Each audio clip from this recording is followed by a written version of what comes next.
So now we will start chapter 5th, surface chemistry.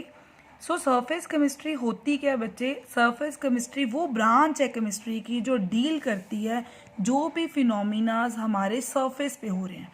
For example let us suppose ये हमने beaker में एक water ले लिया, कोई भी लिक्विड ले लिया, ये लिक्विड यहाँ तक फिल्ड है, ठीक है, इसके ऊपर क्या है? सारी एयर. सो ये जो आपकी एक बाउंड्री होगी ये आपका इंटरफेस हो गया which will act as a surface.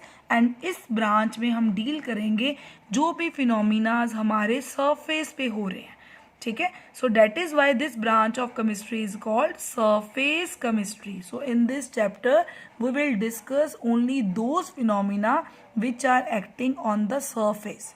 Okay, so now there are the few terms. First term is adsorption. Adsorption. There is a lot of difference between the term adsorption and absorption.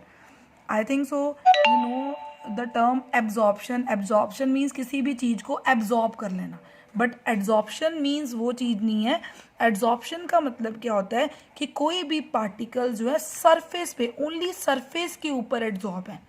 सिर्फ कोई भी particle आया, बाहर से gases हैं, जैसे gases हैं, gases इस सरफेस की तरफ आके अट्रैक्ट हुई, अट्रैक्ट होकर ये गैसेज सिर्फ सरफेस के ऊपर ही बैठ गई, आके सरफेस के ऊपर ही रिटेन हो गई.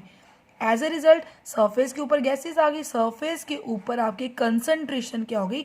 ज़्यादा होगी as compare to bulk. Bulk मतलब अंदर हमारी कोई गैस नहीं गई, अंदर हमारा कोई पार्टिकल नहीं गया, सारे पार्टिकल्स कहाँ आके एब्जॉर्ब हुए हैं? सरफेस के ऊपर. सो सरफेस के ऊपर पार्टिकल्स एब्जॉर्ब हुए, कोई नई चीज आके सरफेस के ऊपर बैठी है, एज ए रिजल्ट सरफेस की कंसंट्रेशन बढ़ गई as compare to bulk. So this phenomena is called adsorption. So adsorption is the phenomena of attracting. Particles क्या हो रहे हैं? अट्रैक्ट हो रहे हैं. अट्रैक्ट होने के बाद पार्टिकल्स वहीं पे बैठ रहे हैं, retaining the molecules of a substance. Molecule किसी भी सब्सटेंस के किसके ऊपर आके बैठ रहे? On the surface of liquid. So this is a liquid. या तो लिक्विड के सरफेस पे आके रिटेन होंगे, या कोई सॉलिड सरफेस, कोई भी सॉलिड सरफेस होएगा उसके ऊपर आके पार्टिकल्स जो है अट्रैक्ट होंगे. एज ए रिजल्ट सरफेस के ऊपर आपकी कंसंट्रेशन जो है वो आपकी बढ़ जाएगी. सो next term is, so this is called adsorption. So next term is adsorbate. Adsorbate क्या होता है? जो सब्सटेंस सरफेस के ऊपर आके एड्सॉर्ब हो रहा है. फॉर एग्जाम्पल यहाँ पे गैसेस थी, गैसेस आके सरफेस के ऊपर आके एड्सॉर्ब हो रही. So these gases are called adsorbate. Clear? So next is adsorbent. Adsorbent means जिस सरफेस, जो सब्सटेंस जिसके ऊपर आके गैस एड्सॉर्ब हो रही है, ये आपकी बाउंड्री थी ना, ये जो आपकी बाउंड्री थी जो सेपरेट, ये बाउंड्री के ऊपर चीज आके एड्सॉर्ब हो रही है, बाउंड्री एक्ट कर रही है as a surface. So this is called adsorbent. Clear? So next term is desorption. Desorption क्या होता है? जैसे यहाँ पे गैसेस आके एड्सॉर्ब होगी, ये गैसेस को हमने सरफेस से रिमूव करना है, means reverse of adsorption. Adsorption का मतलब क्या था? गैसेस आके उस सरफेस के ऊपर आके अट्रैक्ट हुई, रिटेन हुई, वहाँ बैठी. अब हमने जो गैसेस ऑलरेडी वहाँ पे प्रेजेंट हैं, जो अट्रैक्ट हुई थी गैसेस, उन गैसेस को रिमूव करना है. हम रिमूव कैसे करेंगे? दो तरीके हैं रिमूव करने के. प्रेशर, टेम्परेचर लगा दो बाहर से, है ना, या तो प्रेशर से ये गैसेस जो एड्सॉर्ब गैसेस है वो सरफेस से रिमूव हो जाएंगी. So this reverse process of adsorption is called desorption. De means removal of adsorb gases. Clear? Next term is occlusion. Occlusion means adsorption of gases. Gases adsorb होनी, specially gases. किसके ऊपर gases adsorb हो रही? Surface of metal. For example this notebook is the surface of metal. Let us suppose this surface of notebook is acting as a surface of metal, and on this surface of metal gases are adsorbed.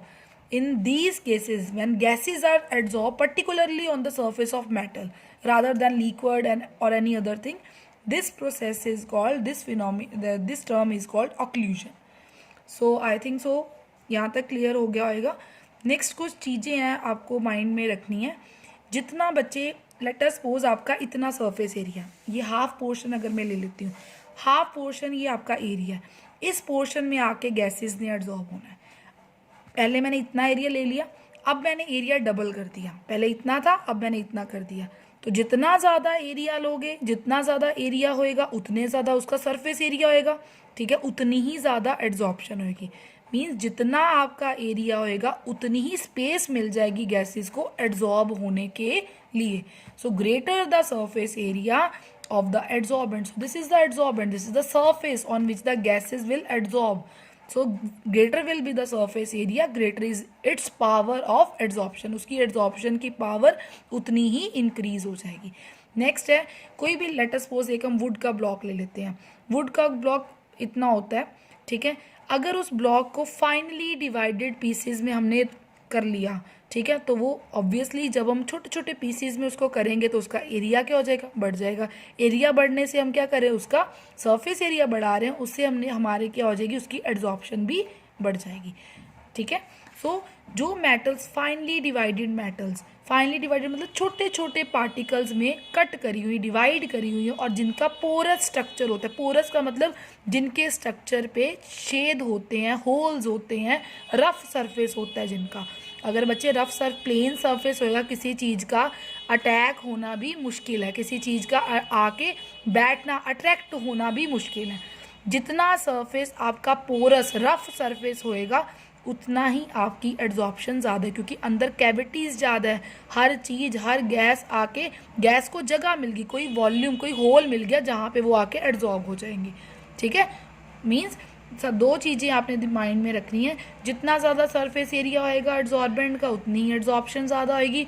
दूसरा कि छोटे छोटे divided pieces जो है metal के, finally divided metal, और जो metal का पोरस स्ट्रक्चर, पोरस का मतलब रफ स्ट्रक्चर है, जिसके स्ट्रक्चर बिल्कुल स्मूथ स्ट्रक्चर नहीं चाहिए, स्मूथ सरफेस नहीं चाहिए. जितना रफ सरफेस होएगा उतनी ही अच्छी एड्जॉर्प्शन होएगी. ठीक है. They act as an excellent adsorbent. Example: charcoal, silica gel, clay. These are the excellent adsorbent. Why? Paper में आपके क्वेश्चन भी एग्जाम में पूछते हैं. Why silica gel act as an excellent adsorbent? The reason is that because उसका structure जो है, उसका सरफेस एरिया ज़्यादा है. सरफेस एरिया, एक तो उसका स्ट्रक्चर जो है पोरस स्ट्रक्चर है. Due to this reason silica gel जो एक्ट कर रहा है as a excellent adsorbent. Clear. So now the examples that support the phenomena of adsorption. अब हम एग्जाम्पल्स की बात करेंगे, वो एग्जाम्पल जिसमें हम एड्जॉर्प्शन को ज़्यादा क्लियरली एक्सप्लेन कर सकते हैं. आपने जब भी मार्केट से आप कोई वाटर बॉटल या कोई टिफ़न, कुछ ऐसी चीज़ लेके आते हो, उसमें छोटा सा पाउच पड़ा होता है, वो पाउच सिलिका जेल का होता है. वो सिलिका जेल क्यों डाली होती है कि वो बॉटल में बिल्कुल भी मॉइस्चर एंटर ना कर सके, ताकि मॉइस्चर से कोई चीज़ ख़राब हो जाएगी. मीन्स पूरा अंदर वैक्यूम रहे. वो सिलिका जेल क्या एक्ट कर रही है, silica gel it is acting as a adsorbent. जितनी भी बाहर से गैसेज आएंगी, जितना भी अंदर मॉइस्चर होएगा, वो सारा का सारा मॉइस्चर सिलिका जेल के सरफेस के ऊपर आके एड्जॉर्ब हो जाएगा. अंदर नहीं जाएगा, ओनली उसके सरफेस के ऊपर एड्जॉर्ब होएगा. ठीक है. सो जो एयर है वो ड्राई रहेगी, अंदर मॉइस्ट नहीं रहेगी. तो हमारा सिलिका जेल हम यूज़ करते हैं as a adsorbent. So now the difference between, मैंने आपको पहले ही बताया था कि दो टर्म्स है, एक एड्जॉर्प्शन, एक एब्जॉर्प्शन. एब्जॉर्प्शन तो हम बहुत बार पढ़ चुके हैं, छोटी क्लासेस में हम पढ़ के आते हैं एब्जॉर्प्शन. बायोलॉजी में बहुत टर्म यूज़ होती है absorption. So now in terms of chemistry we will discuss about the difference between adsorption and absorption. ad and absorption ab से start होता है. so the difference is adsorption क्या होता है बच्चे, मैंने अभी आपको बताया कि adsorption में क्या होता है कि सारे के सारे पार्टिकल ओनली सरफेस के ऊपर आके एड्जॉर्ब होते हैं. बट एब्जॉर्प्शन में क्या होता है कि सारे के सारे पार्टिकल, जो भी आपकी चीज़ है, पूरी अंदर बल्क तक जाती है. See this picture. First of all हम डायग्राम से समझाते हैं. सो एक मैंने एक कंटेनर वेसल ले लिया, क्लोज्ड वेसल. उसमें ये सारे जो डॉट डॉट शो करे, these are the water vapours. Okay. So हमने दो चीज़ें अंदर रख दी, एक तरफ सिलिका जेल, एक तरफ हमने रख दिया anhydrous calcium chloride. Anhydrous means ये हाइड्रेटेड नहीं है, बिल्कुल ड्राई फॉर्म में है. ठीक है. सिलिका जेल रख. अब आपको पता है सिलिका जेल क्या, गुड एड्जॉर्बेंट है. सिलिका जेल के बिल्कुल सरफेस के ऊपर आके सारे पार्टिकल्स एड्जॉर्ब हो जाएंगे. सिलिका जेल के सरफेस के ऊपर आके particles adsorb. But calcium chloride is act as absorbent. So इसके सारे पार्टिकल्स वाटर वेपर्स अंदर बल्क तक लेके जाएगा ये सारे. ठीक है. देखो सिलिका जेल अंदर से बिल्कुल खाली है, वाटर वेपर्स अंदर नहीं गए. कैल्शियम क्लोराइड के वाटर वेपर्स अंदर तक गए. मीन्स इसकी कॉन्सेंट्रेशन जो वाटर वेपर्स की थ्रू आउट सेम है, जितने सरफेस पे हैं उतने अंदर भी हैं, बट इसमें वाटर वेपर की कंसनट्रेशन सरफेस पे ज़्यादा है, अंदर तो गई नहीं बिकॉज एड्जॉर्प्शन में अंदर तो जाते नहीं। So second difference is that कि कंसनट्रेशन जो है सरफेस पे, एड्जॉर्प्शन के केस में जो कंसनट्रेशन है सरफेस पे ज़्यादा होती है as compare to bulk, but in case of absorption concentration is same throughout the material. Clear? Next, third difference is its rate. Rate means speed. Means let us suppose ये हमारा surface है, ये हमारा surface है, ये हमारे surface पे कुछ porous मतलब स्मूथ surface नहीं है, porous है मतलब रफ surface है। जैसे गैसेस है, फटाफट आके गैस यहाँ पे एड्जॉर्ब कर गई, यहाँ पे एड्जॉर्ब कर गई, यहाँ पे, मतलब स्टार्टिंग में इसकी एड्जॉर्प्शन की स्पीड बड़ी ज़्यादा होएगी क्योंकि जितनी जगह थी, जितने भी स्ट्रेन्स थे, बेंड्स थे, उनमें आके गैसेस बैठ गई। अब ये तो ये स्पेस क्या होगी, फिल होगी। किसने फिल करी, गैसेस ने। अब स्टार्टिंग में तो फटाफट आके बैठ गई, बट बाद में जब तक ये गैसेस यहाँ से रिमूव नहीं होंगी तब तक नई गैसेस आके एड्जॉर्ब नहीं होंगी। जैसे जैसे इक्विलिब्रियम तक हम पहुंचते जाते हैं इसकी स्पीड डिक्रीज होती जाती है, बट इसका जो इन case of absorption through out speed same रहती है प्रोसेस की, बिकॉज हर चीज़ ने अंदर तक जाना है, बल्क तक जाना है। बल्क तक जाने के लिए अंदर पूरी स्पेस है, आराम से गैसेस जाएंगी, कोई नहीं कि फटाफट जल्दी करेंगी कि मैं पहले पहुंच जाऊँ या मैं बाद में पहुंचूँ, पहुंचना सभी ने वहीं पे है। यहाँ पे क्या कि स्पेस के ऊपर डिपेंड करता है कि सरफेस के ऊपर कितने पोर्स हैं। So next, factors affecting adsorption of gases by the solids. कौन कौन से फैक्टर्स हैं जिसके ऊपर एड्जॉर्प्शन डिपेंड करती है कि गैस जो हैं वो एड्जॉर्ब हो रही हैं किसके सरफेस के ऊपर, सॉलिड्स के सरफेस के ऊपर। So now we will discuss about the factors, कौन कौन से फैक्टर्स जो हैं वो इफेक्ट करते हैं एड्जॉर्प्शन को। Number first is nature and surface area of adsorbent. Nature and surface area of adsorbent. बच्चे मैंने आपको अभी बताया है कि जितना ज़्यादा सरफेस एरिया होएगा एड्जॉर्बेंट का उतना ही गैस का वॉल्यूम ज़्यादा एड्जॉर्ब होएगा। क्लियर? जितना ज़्यादा सरफेस, जितनी ज़्यादा एरिया उसको मिलेगा उतनी ही एड्जॉर्प्शन आपकी ज़्यादा होगी। फाइनली डिवाइडेड, सब जो चीज़ों को हमने छोटे छोटे पीसीज में डिवाइड करा हुआ है, फॉर एग्जांपल ये पेपर है, ये आपका पेपर, इसने इतना एरिया कवर करा है। अब हम इस पेपर के छोटे छोटे पीसीस कर देते हैं। ऑब्वियसली जो पीसीस को आप रखोगे जोड़ के उसका एरिया पेपर के एरिया से ज़्यादा होएगा। मीन जिस चीज़ को हम छोटे छोटे टुकड़ों में बांट लेते हैं उसका एरिया बढ़ जाता है। एरिया बढ़ने से उसकी एड्जॉर्प्शन पावर भी इंक्रीज हो जाती है। Clear? So next factor is nature of gas being adsorb. जो आपकी गैस आके एड्जॉर्ब हो रही उसके नेचर के ऊपर भी डिपेंड करता है। कैसे डिपेंड करता है? गैस का क्रिटिकल टेम्परेचर देखा जाता है। सो फर्स्ट ऑफ ऑल हम बात करेंगे क्रिटिकल टेम्परेचर होता क्या है। क्रिटिकल टेम्परेचर वो होता है कम से कम कितना टेम्परेचर होता है, द मिनिमम टेम्परेचर, कि उस टेम्परेचर के ऊपर हमारी गैस लिक्विफाई नहीं कर सकती, हमारी गैस लिक्विड फॉर्म में नहीं कन्वर्ट हो सकती, चाहे जितना मर्जी आप प्रेशर लगा लो। ठीक है, मतलब क्रिटिकल टेम्परेचर एक मिनिमम टेम्परेचर है, उस टेम्परेचर के ऊपर हमारी गैस लिक्विफाई नहीं हो सकती। However high pressure we may apply, चाहे जितना मर्जी प्रेशर लगा लो, gas can not be liquefied at that temperature. ठीक है, जितना ज़्यादा क्रिटिकल टेम्परेचर होएगा गैस का उतनी ही ज़्यादा गैस की अमाउंट एड्जॉर्ब होएगी। ठीक है, इन अदर वर्ड्स उतनी ही ज़्यादा गैस जो है इजीली लिक्विफाई हो जाएगी, उतनी ज़्यादा गैस हमारी पानी में डिज़ोल्व हो जाएगी। जितनी ज़्यादा जल्दी गैस वाटर में डिज़ोल्व हो जाएगी उतनी ही वो जल्दी एड्जॉर्ब हो जाएगी। So this is the table. So these are the gases, different gases, hydrogen, nitrogen, these are the gases. This is the volume of gas adsorbed. कितना सेंटीमीटर क्यूब गैस ने वॉल्यूम, ये गैस 4.7 सेंटीमीटर क्यूब इसने volume adsorb करा, इतना। So these are the volume of gas adsorbed. So these are the critical temperature of the different gases as shown in the table. So as you can see from this table, for sulfur dioxide gas, the highest is the critical temperature and the volume of gas adsorbed will be also greater. So जितना ज़्यादा critical temperature होएगा उतना ही ज़्यादा gas का volume adsorb होएगा। clear? So these are the two factor. Now come on to the third factor, that is temperature. So temperature, देखो बच्चे खुद सोचने वाली बात है, ये हमारा सरफेस है, सरफेस के ऊपर आके गैसेस बैठी हुई हैं. अगर आप टेम्परेचर अप्लाई करना शुरू करोगे तो गैसेस क्या हो जाएंगी, इवेपोरेट होना शुरू हो जाएंगी, एस्केप होना शुरू हो जाएंगी सरफेस से. सो एड्जॉर्प्शन, जो गैसेस आपने एड्जॉर्ब गैसेस थी, टेम्परेचर बढ़ाने से वो गैसेस क्या हो गई, सरफेस को लीव करना शुरू कर गई. मीन्स जो एड्जॉर्प्शन है वो डिक्रीज होनी शुरू हो गई with increase in pressure. And vice versa, अगर आप टेम्परेचर को कम करोगे एड्जॉर्प्शन बढ़ जाएगी, टेम्परेचर को बढ़ाओगे एड्जॉर्प्शन कम हो जाएगी. सो this is the equilibrium. So this is the phenomena of adsorption ना. सबसे पहले होता है कि gas, what is gas, gas होती क्या आपकी, गैस क्या है आपकी, एड्जॉर्बेट. गैस क्या आपकी, एड्जॉर्बेट. गैस किसके ऊपर जाके एड्जॉर्ब होती, solid. Solid is acting as a adsorbent. ठीक है.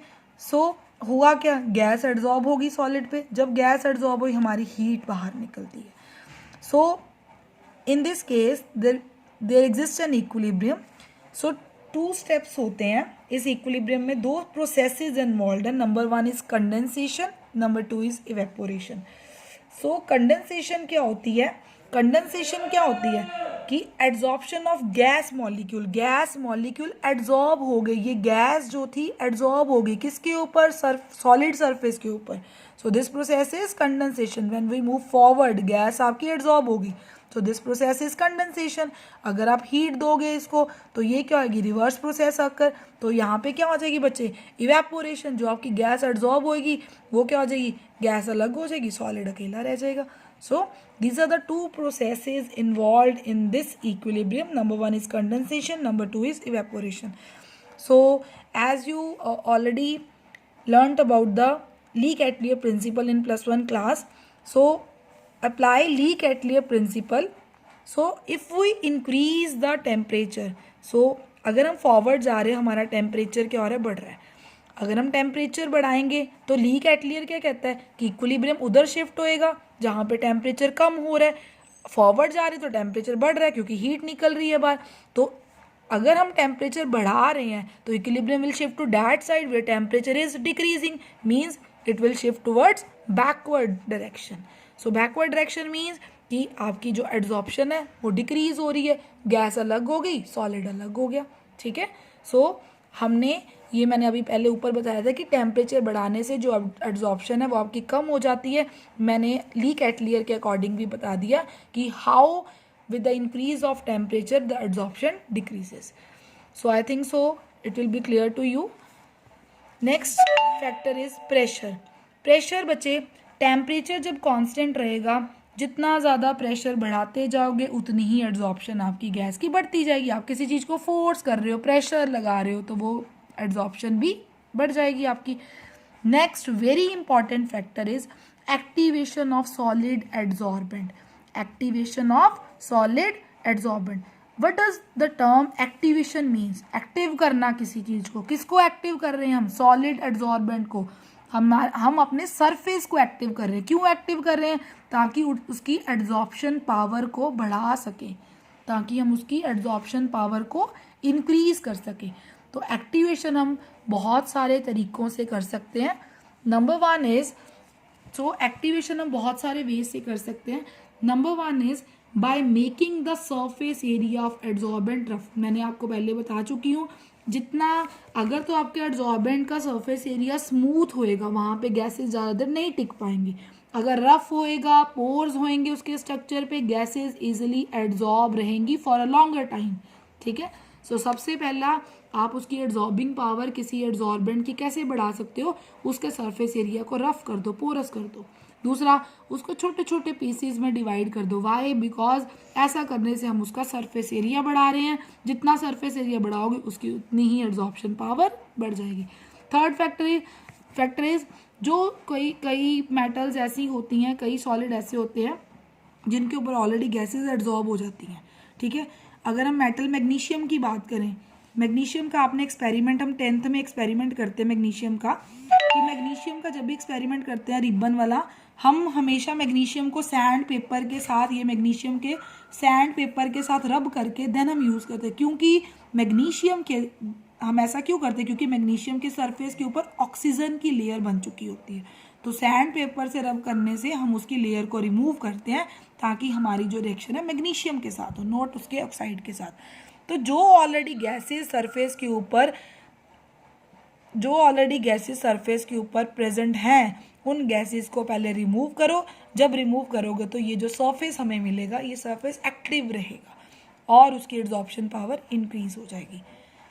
So next we will discuss about the types of adsorption.